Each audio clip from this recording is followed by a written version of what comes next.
আমার লেখা সূর্যালোকের মেয়ে কবিতা বই থেকে প্রাণের সিলেট। সর্বদাই কুড়াল চালায় তোমার সবুজ বনে, আজকে রাতে স্বপ্নে দেখে ভাবি মনে মনে।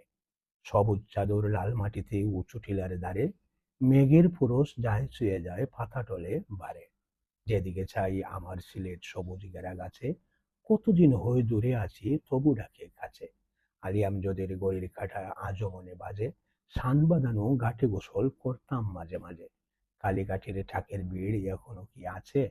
সিনেমার ওই হকার গুলো টিকিট কি আর যাচ্ছে? হাসান মার্কেট গেলে পেতাম এক দড়ির ওই গড়, চারজন মিলে রিক্সায় চড়তাম বুকে রেখে বর।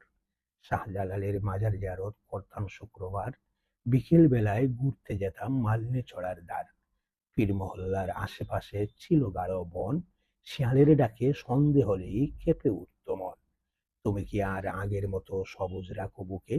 পাহাড় খেকুর রসানলে মরছো না তো দুঃখে? আমার সিলেট প্রাণের সিলেট রাতের সিলেট ঠারে, দেখবে বলে পরাণ পাখি খেদে খেদে মরে। বন্দর গেলে বাটার দোকান আশপাশটাতে জুড়ে, সাতকরা আর জাড়া লেবু মন ঠানিত কেড়ে। তেতলি তলে অফ সিজনে খাটাল থাকতো ভরা, ফলি জমে এখন নাকি সুরমা নদী মরা। কিন ব্রিজটার তো বয়স পাল্টে রয়েছে এখনো বাঁচি, কালের সাক্ষী খুঁজলে কইটা ফুলের মুখে আছে।